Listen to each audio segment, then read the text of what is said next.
Lady Justice is blind. The scales didn't tip in my favor. She made a mistake. I could taste the ill flavor. I call out for some help. No one seems to care. The living proof that at times the judicial system's not fair. I savored the days where I could breathe the free air, or look up in the sky and know that hope was still there. To restart my life, I had a newfound purpose, until the DA decided my life was actually worthless. Neglect the hard truths, neglect the hard facts, put me back in some shackles, throw me back in the shack. Just when I had my life back, they want to take it away. Amidst deaf ears, all I could do now is pray. It's all just numbers and math. They've taken the person away, buried him, prisoner to the past. On this hellacious path, I know that times are trying, so I wear the eye of a tiger, even though at times I'm crying. But at the end of the day, they can't break the heart of a lion that beats deep in my chest. I am David Bryant.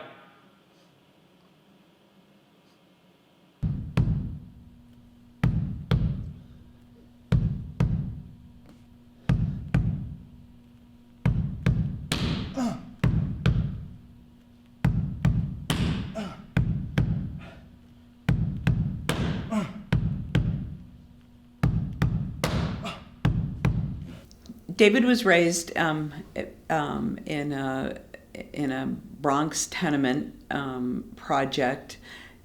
He was the youngest of a couple of siblings. His parents separated at some point, but they remained good enough friends that in fact, the day of the murder, the night of the murder, David was at home.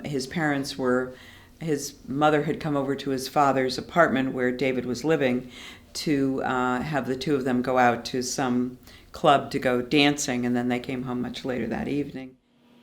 There is something so very wrong when you hear the melody of the same old song, written about 2 million plus who are locked up behind bars across this very nation. Like many of you, I'm wondering how the U.S. got into this awful and unconscionable situation. Oh yes, there is something so very wrong. Who would have thought this system would have lasted so long? When you see all kinds of people locked up and put on lockdown, white and poor, but mostly you'll find young, uneducated, red, black, and brown, who are crying out for grace and mercy, sometimes to deaf ears. Oh, how can one serve so many long years? David was a young man finding himself. He was well known within his community as just, a neighborhood guy. Nobody thought anything negatively about him.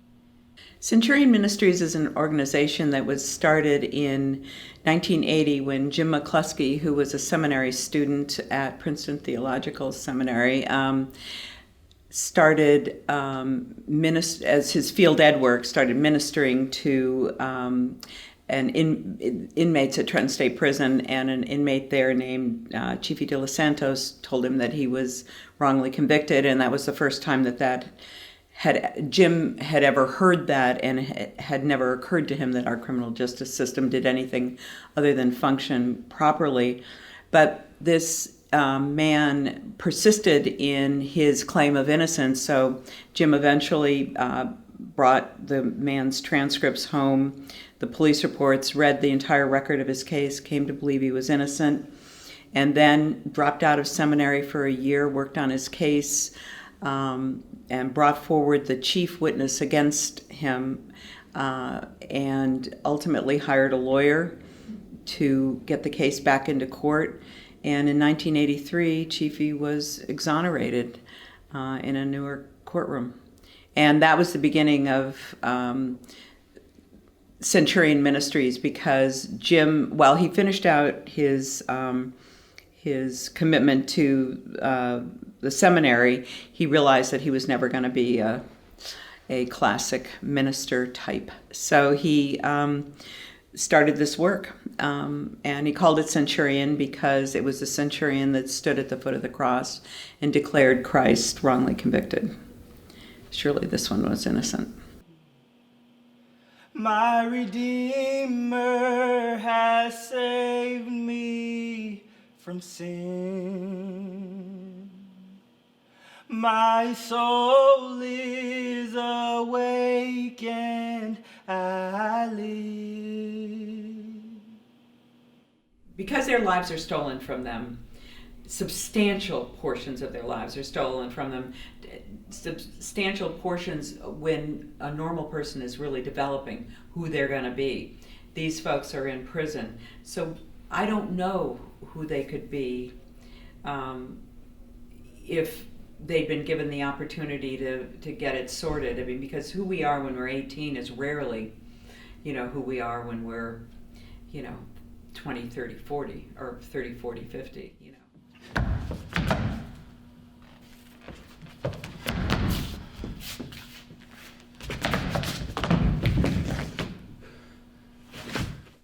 Well, right now he is alternating between despair and hope, wildly ping-ponging between the two, because his freedom was snatched away through no fault of his.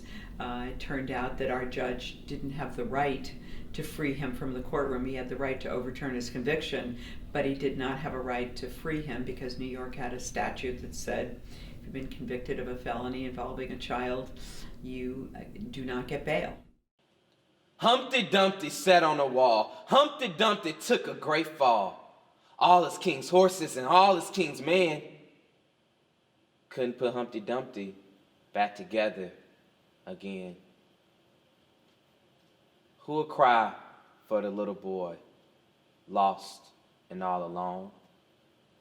Who will cry for the little boy, abandoned without his own? Who will cry for the little boy who cried himself to sleep? Who will cry for the little boy, for he had no than for keeps? Who will cry for the little boy who walked the burning sand? Who will cry for the little boy inside the man? Who will cry for the little boy?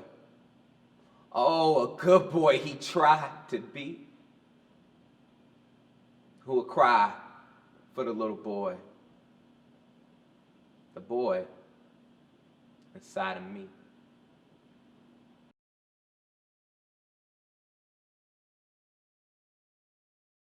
I am David Bryant.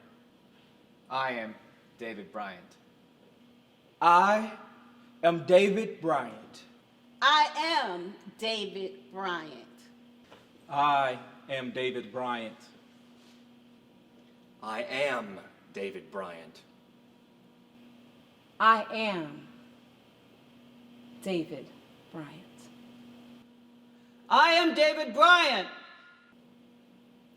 I am David Bryant.